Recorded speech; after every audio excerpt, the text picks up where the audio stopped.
In this episode of The Human Senses, we're going to explore our two most highly developed senses, touch and vision. How does our visual system measure up to the best eyes in the animal kingdom? We'll be testing the amazing things we do with our eyes, how we can instantly spot attractive people in a crowded room,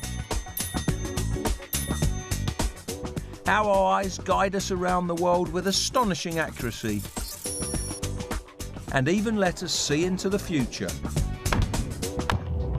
When it comes to touch, we'll reveal why we love the feel of some things and loathe others. Oh my God, they're maggots! We'll discover what our skin has in common with an elephant's, and we'll explore the fascinating world of pain and how we have an amazing ability to block it out. I can't feel anything at all. And as the ultimate test of mind over body, we'll see what happens when a brave volunteer tries taking part in a circus act you'd think would be excruciating.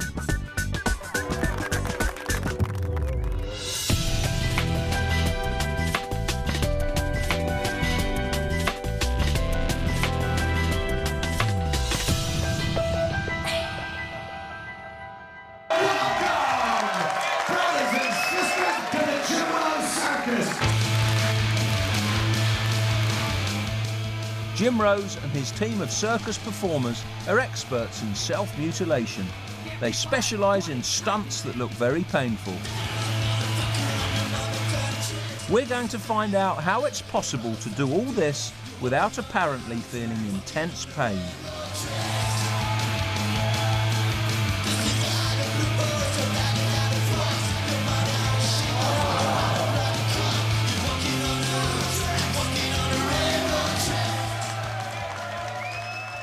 We basically overcome what we would call discomfort. I think you might, and a lot of people might call pain.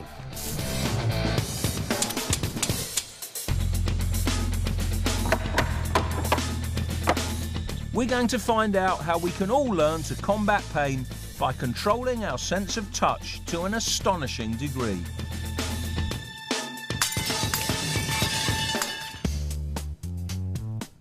We use touch to explore the world. Instantly, we can tell how something feels to us. It's kind of wet. Smooth. Flaky and Slimy. Sandy. Frozen and gangy. But our sense of touch does much more than just tell us what's there. Ooh, it's horrible. When we feel something, straight away, we know whether we like or loathe it. That is foul. Yeah. There are things most of us find repulsive. That is really gruesome. Oh, God. Oh my God, they're maggots! Strange to believe, but I think I like that one. But touching something smooth and soft feels lovely. Oh, that's very nice. I could sleep in a large mattress of this stuff. Yeah, nice and fluffy. So why do we care so much about how things feel? We've come to Jodhpur in northern India to pay a visit to some distant relations. A troop of Hanuman langurs. These monkeys hold clues to the origins of our sense of touch. For most animals, the occasional touch is part of normal life. But monkeys adore touching and being touched. We come from a long line of touchy-feely ancestors, and for them, like us, touch is more than just simply exploring the world. It's not about keeping clean. Touch is how they get along.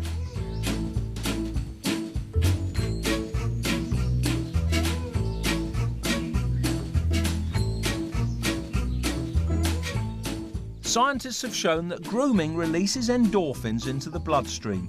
Endorphins are feel-good chemicals, so it's a stress reliever for the monkey that's being groomed and even for the monkey doing the grooming.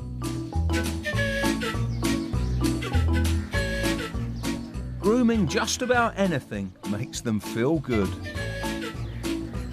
And from our monkey ancestors, we've inherited the same strong feelings about touch and an ingenious way of telling good from bad.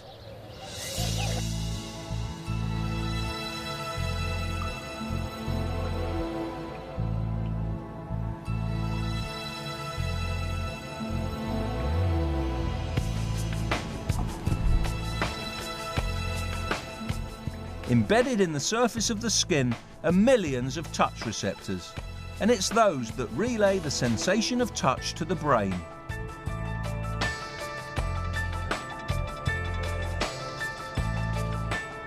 Sensing what's touching us is actually a remarkable piece of detective work.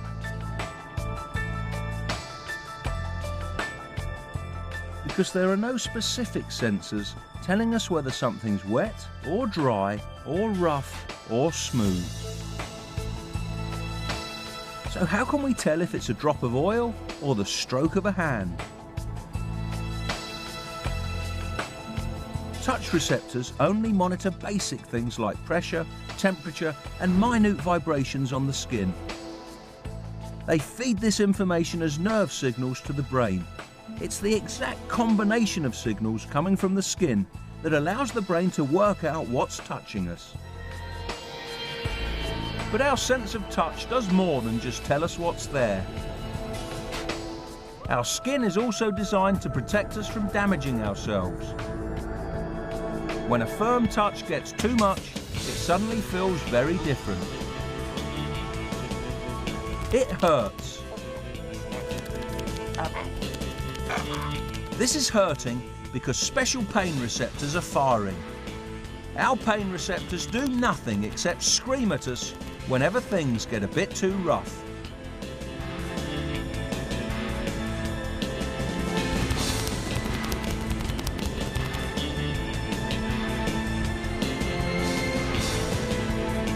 There's actually a lot more to pain than you might think. This is just the beginning.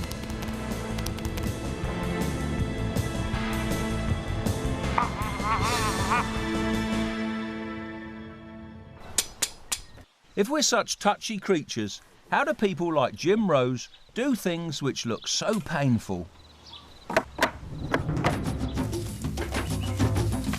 Well, curiously, back in India, there's another animal that provides a useful tip.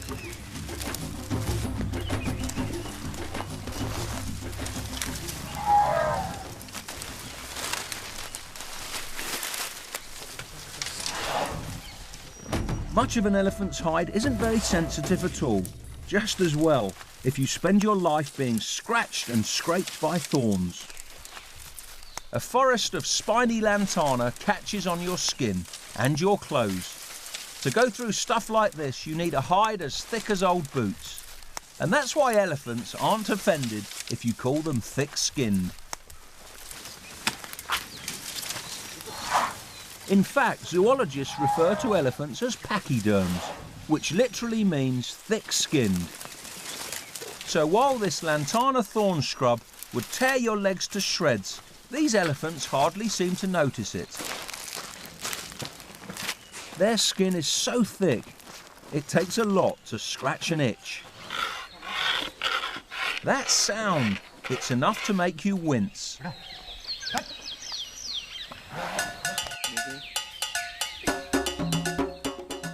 But not all of an elephant's skin is so tough and insensitive.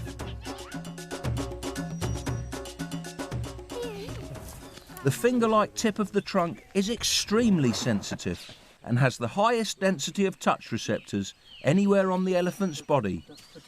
Where they're most sensitive to touch, they're also most sensitive to pain. So elephants approach things very gingerly with their trunks. Thank you. The sensitivity of the elephant's skin to touch and pain varies enormously over its body, from the delicate soft snout to its thick leathery hide.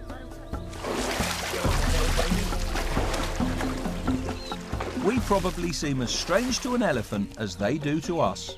We look so different, but when it comes to our sense of touch, we've actually got a lot in common. Their touch receptors are concentrated where they interact most with the world, and so need to have the best sense of touch. And in that respect, we humans are exactly the same. And generally, we feel less pain in areas which are less sensitive to touch.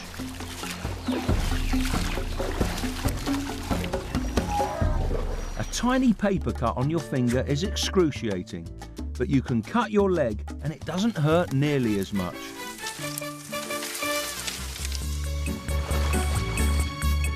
So we feel things very differently across our bodies, but that's not just because of the number of touch receptors in the skin.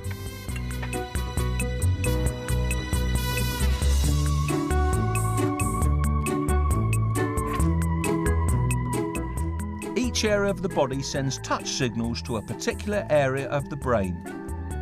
If the size of your body parts reflected how sensitive they are, you'd be in for a shock. Our extremely sensitive hands would be huge.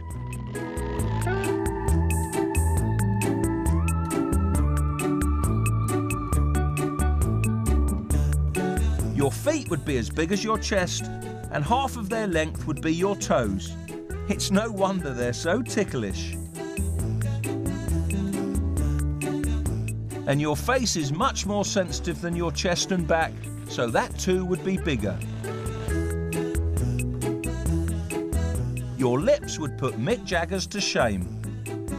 Your tongue would be as big as your already oversized hands.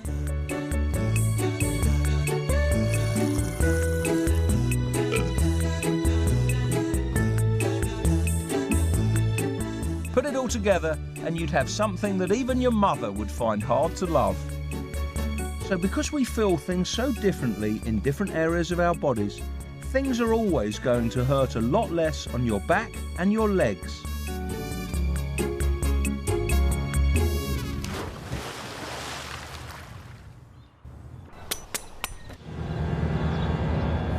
But when it comes to confronting pain, there's another vital aspect of our sense of touch that can help. Sometimes we completely ignore the touch signals coming from our bodies. It happens all the time. You don't notice your clothes touching your skin. It's amazing how little we sometimes feel.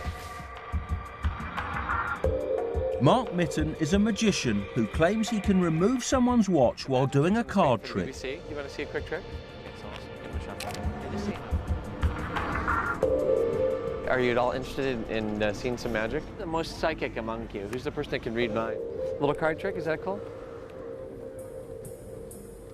I want you to name a card. It's going to appear right here, okay? Any card you want. Whatever you want. Ace of spades. 4 of hearts. 6 of hearts. 10 of diamonds. All right. And grab me by the wrist. I want you to name a card. It's going to appear right here, okay?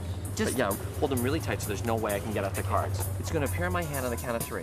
7 of spades. 7 of spades. Look at his right I'm hand. going to do it right now.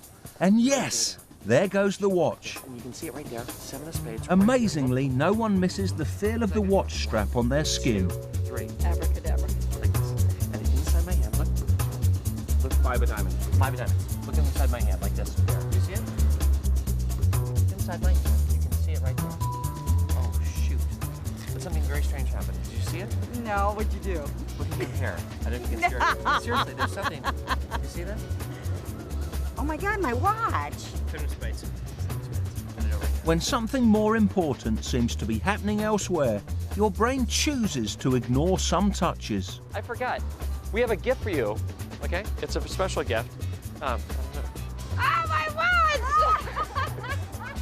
You got my watch. You're nuts. You're so crazy. Oh my God, you're so psycho. Oh, so I'm sitting my watch. Isn't that weird? Yeah! How about this? That's my watch.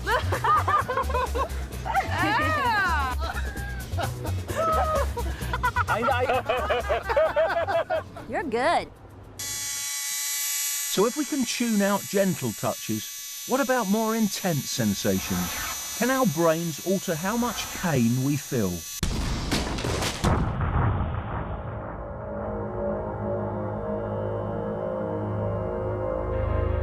Professor Tony Dickinson has devised an experiment using electric shocks.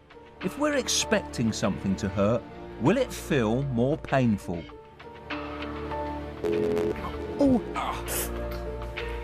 Yes, that's unpleasant. His students think they're going to be testing two new drugs, a yellow painkiller or a brown pill, which will actually make them more sensitive to pain. What we're now going to give you is a pill. And in this case, this pill is going to actually potentially increase your pain. Right.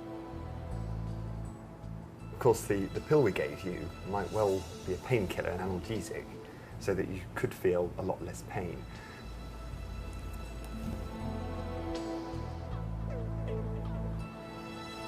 So the students think they've taken either a painkiller or a pain booster that will make them more sensitive to pain.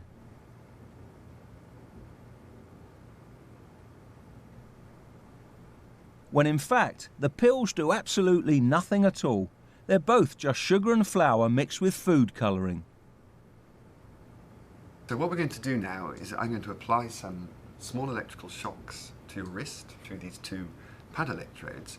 I'll be increasing the stimulus. It's not going to damage you, and at any point, if it's unpleasant, discomforting, let me know and we'll stop. So, okay, shall we start? The volunteers that think they've had a painkiller are expecting to feel less pain and show little or no reaction to the shocks. But even though the shocks are exactly the same, those that think they've taken a pain booster expect to feel more pain. And sure enough, they find the shocks much more unpleasant.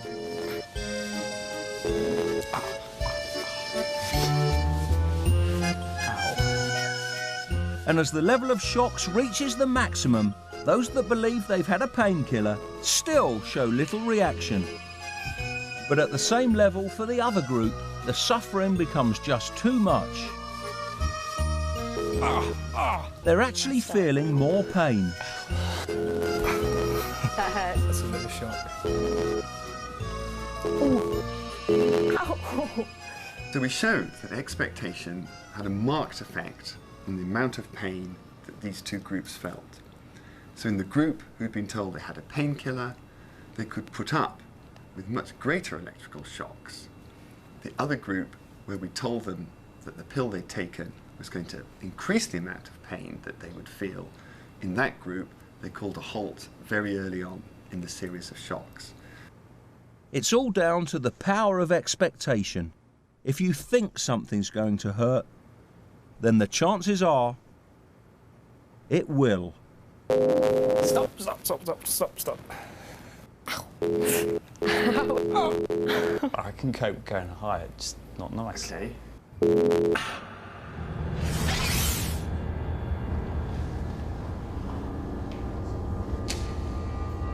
Without even knowing we're doing it, we can control the amount of pain we feel to a tremendous degree.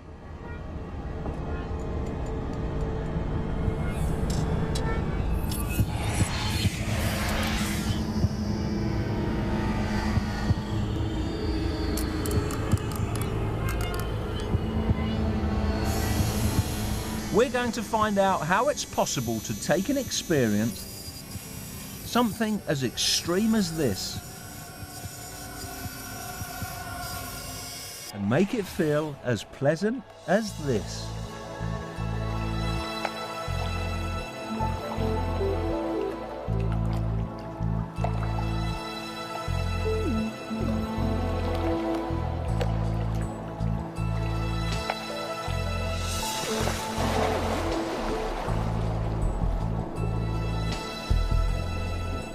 There's a way to do just that, and one man who knows how is at Stanford University in California.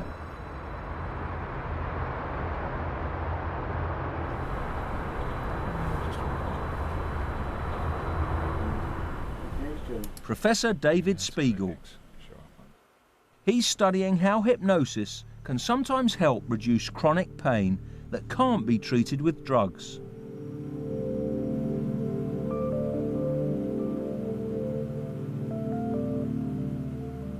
Hypnosis is a naturally occurring state of highly focused attention coupled with physical relaxation.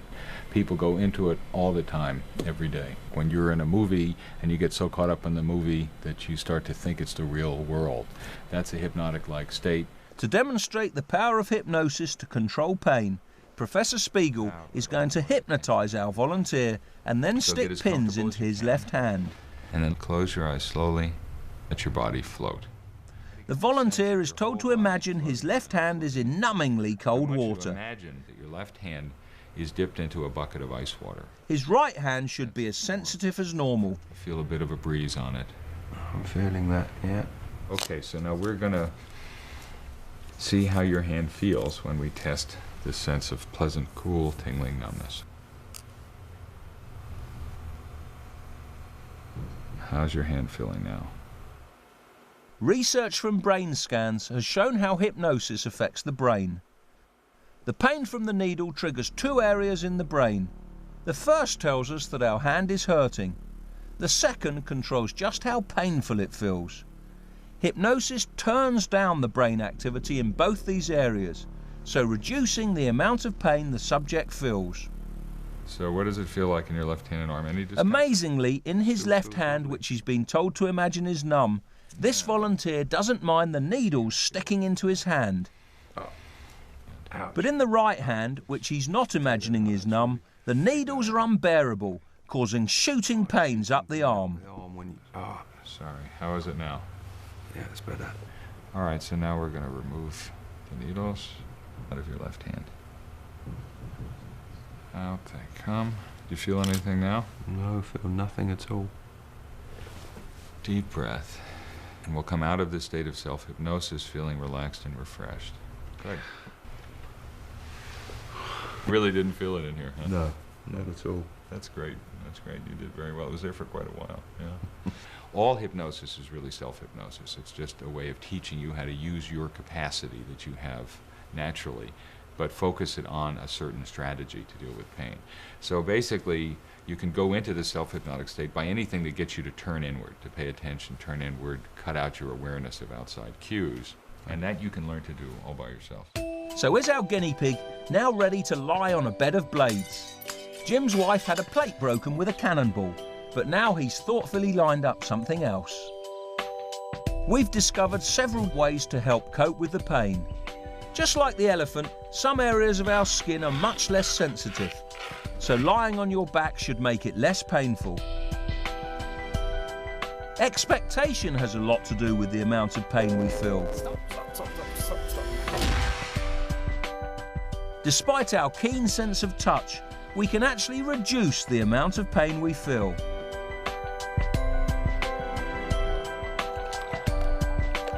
If you can relax and focus on something else, then the theory goes, lying on a bed of blades should be a breeze. Hey, Nigel, how are you? My friend, you're going to have to take off that T-shirt. You're going to do this barebacked. That's right. Remember, my friend? That's right. I told you you had hair in places monkeys don't. Obviously, there's a degree of showmanship with Jim's act, so this can't be as nasty as it looks. There you go. But even so, it's not something to try at home. That's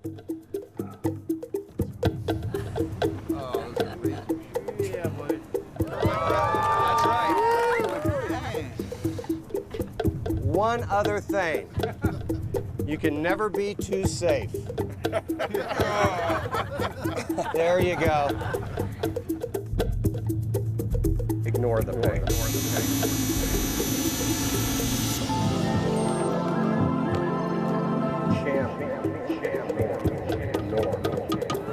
One. Swim. Swim. Swim.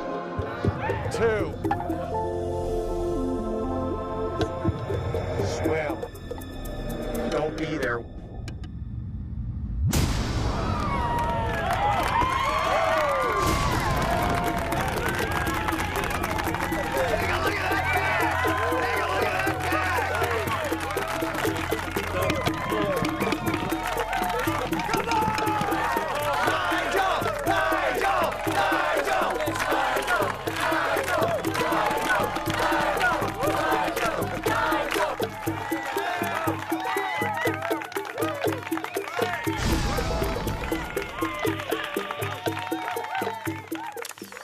So with our minds, we have astonishing power to control how painful things feel to us.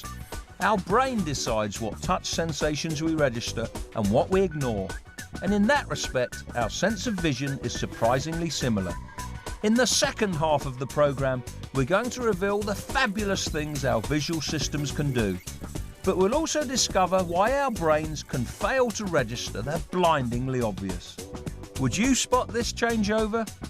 Get your video recording now, and at the end of the programme, you'll discover how much you missed of what was happening right in front of your eyes.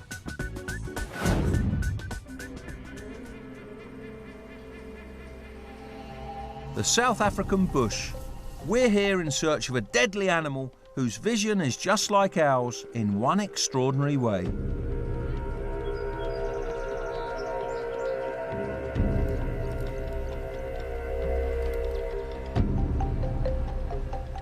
She's a cobra and has to be approached very carefully.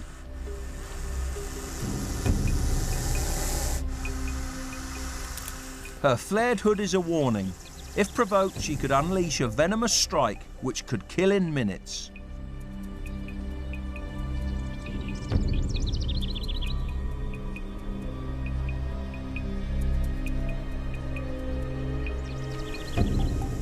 But there's a little known fact about snake eyes.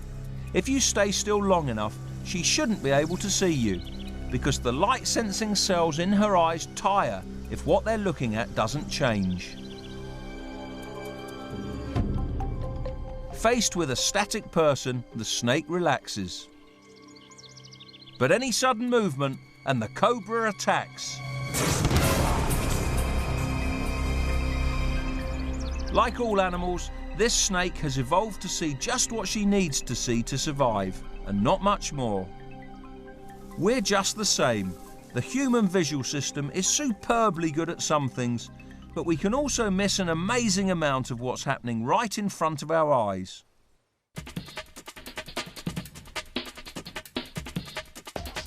We're in the skies above Los Angeles, one of the few places where they'll let you play tag with real planes. We're about to put the co-pilot's eyes through a high-speed workout. Forget video games, this is the way to test just how much our visual system can cope with. The co-pilot's job is to spot the other plane closing in at over 300 miles an hour. Then he has to get him in his sights and keep track of him as his plane hurtles around the sky. All he's looking for is a tiny speck in this empty sky.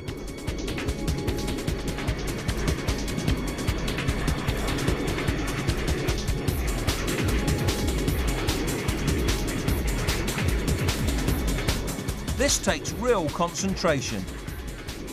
There he is! The plane's caught the co-pilot's attention because it was moving, so his eyes were automatically drawn to it.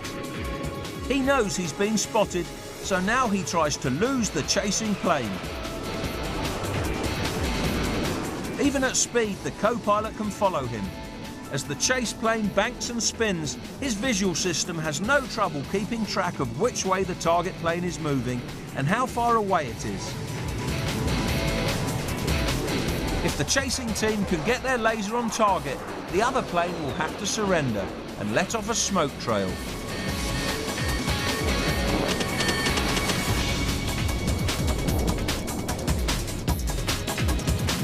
This three-dimensional high-speed pursuit shows what we can do with our eyes. But how does our visual system measure up to the rest of the animal kingdom?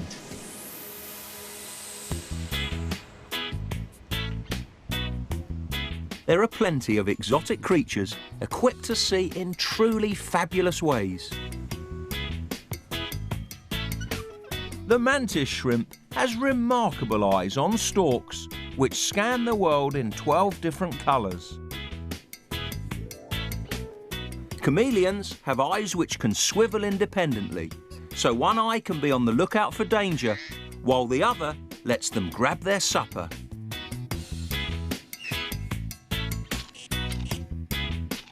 And some animals have much sharper eyes than us.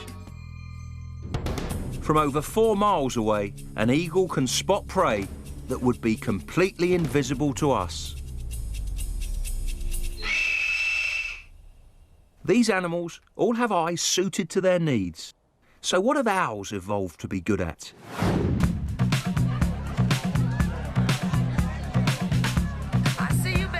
We are group-living animals, and our real speciality is looking at the people around us, especially if we fancy them. In a busy night spot, we've decided to test exactly what people's eyes get up to, with the help of psychologists Ben Tatler and Kathy Hughes.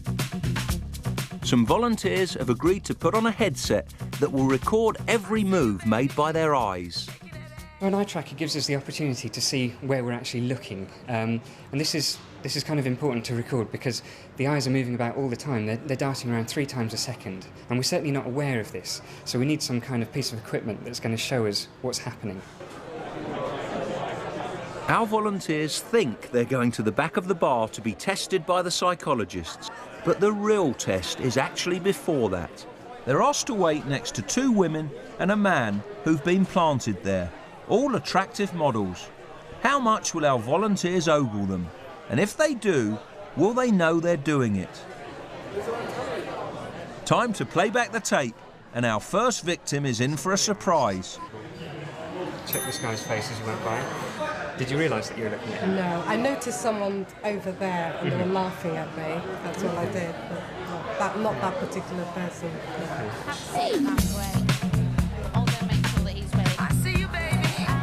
She was very interested in our male model in the sleeveless t-shirt. And it's not just his face she's checking out.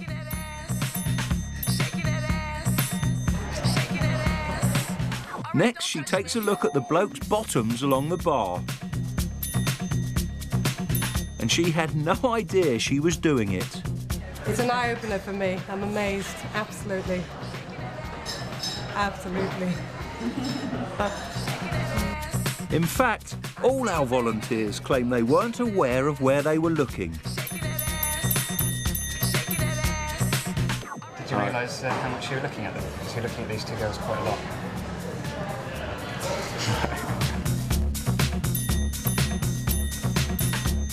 In our test, the women actually ogled more than the men. Our last volunteer thought she was just talking to her friend, but her eyes were all over the guy in the camel coat. I'm really embarrassed. I don't even know that there was a guy in the bar with a camel coat on, and yet I must have been sat looking at him. Oh my God, oh no. Our brains are so good at people watching that we do it automatically without even realising. I see you, baby. All right, don't touch me. So I guess the great thing about looking at eye movements and looking at where we look is that it does give us a window into the way that the brain is working, what the brain is interested in at some kind of subconscious level, even though it never gets to the point of us being aware. Our eyes never settle, and there's a good reason why they're constantly darting around. It's all to do with the basic design of the eyeball.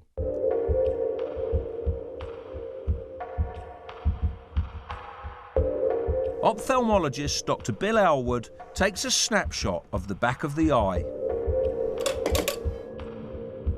What you can see here are blood vessels running over the surface of the retina, and beneath them are light-sensitive cells, which allow you to see. Lining the inside of each eyeball, there are over 100 million light-sensing cells. But only the bigger cone cells see in colour. And amazingly, only in one tiny area of each eye are there enough of these cone cells jam-packed tightly together for sharp colour vision. Most of the retina gives you vision which is quite blurry, apart from this very small area in the middle. Just that smudge that we can see there. This little smudge here that gives you really fine, detailed vision. And that bright spot is even odder, an area which is completely blind. That's where all the blood vessels come in and out, and where all the optic nerve fibres go back to the brain. And there's so much going on there that there aren't actually any light-sensitive cells in that area, and that corresponds to your blind spot. So it is a very odd design. So if our eyes are designed with a blind spot and a mostly blurred image, How do we see the world in such intricate detail and vivid colour?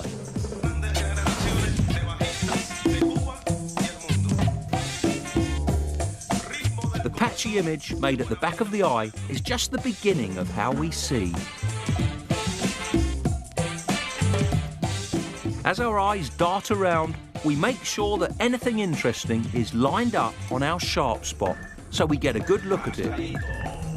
And you don't know you're doing it, because the brain takes these jerky snapshots and creates a nice smooth movie of the world. And the brain also compensates for the blind spot. Because our eyes give us slightly different images, we can combine them to give one complete picture.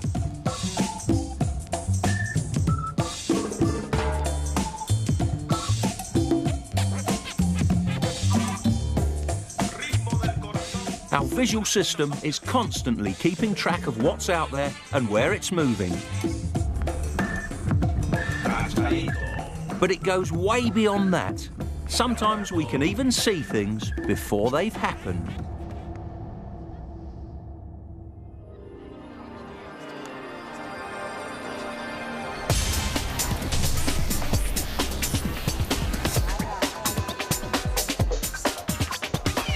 Scientists have recently discovered that baseball hitters do something quite extraordinary. The ball is moving so fast that the hitter can't simply watch the ball as it comes towards him and then adjust his swing.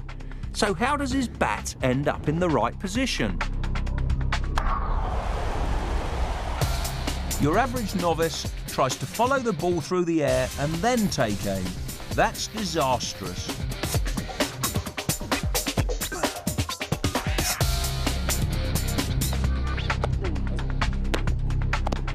It's impossible, I don't even know how you catch it. Top baseball stars like Gabe Kapler don't even try to watch the ball. Yeah, they say that it's almost impossible for us to track the ball actually from the pitcher's hand all the way into the catcher's glove or when we make contact with the ball, but you know, I don't know if that's true or not. All I know is that natural ability tends to take over, and the repetitive action that you do on a day-to-day basis as a hitter tends to take over. After facing thousands of throws, Gabe has learnt to see into the future.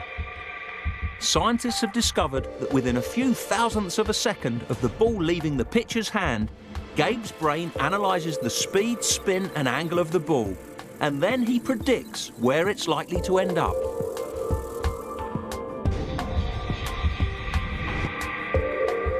So he's swinging at the ball before any normal human being would know where it was going. And he does it with astonishing accuracy.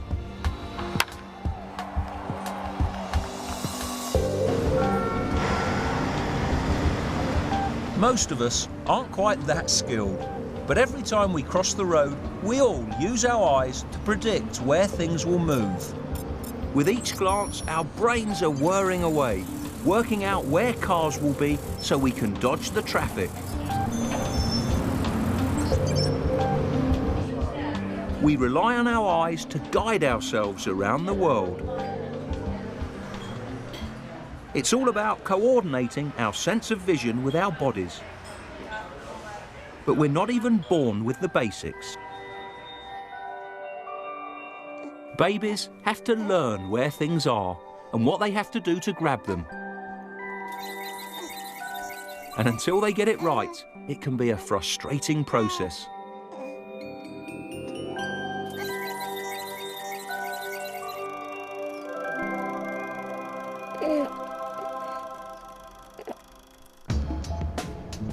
As adults, we take it all for granted. But in Chicago, psychologist Hubert Dolezal has devised a bizarre way to test how well our brains can adjust when everything we've spent years learning is turned on its head. He's built a set of goggles that flip the world upside down.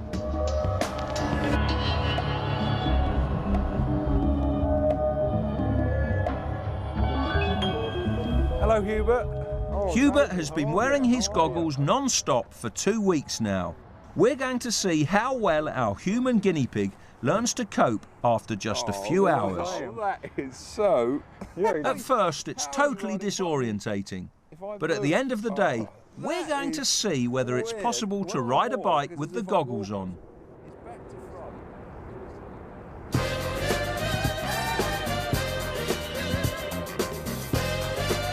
Where are you?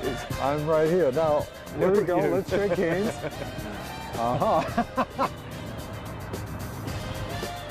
First, it's back to Hubert's flat. And to start with, a simple task that any child could do. It's so weird, my hand is just, you know, disembodied. Is it?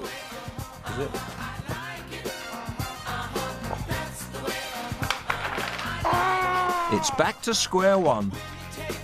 I'm going to have a new admiration for babies now when you see them playing and trying to stack things. For you. There's a great gaping fridge there, and I can't work out how to get my hand in.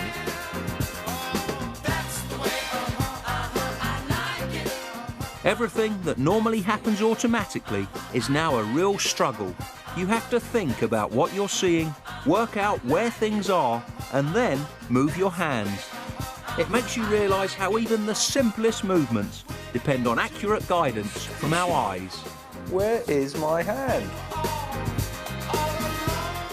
At first, anyone entering this strange upside-down world has the hand-eye coordination of a toddler. But after a few hours, there are signs of improvement.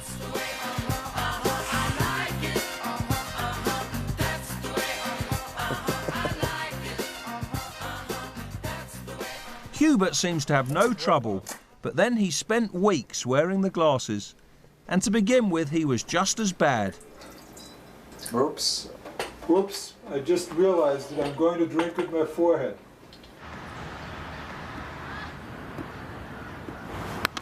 Oh, I'm sorry. Okay. As the days went by, Hubert adapted brilliantly. His brain started to make sense of this topsy-turvy world, making the right movements automatically without having to think about it.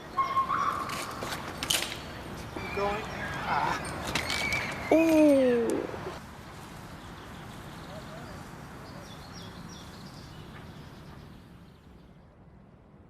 After 8 hours, it's time for our volunteer to attempt riding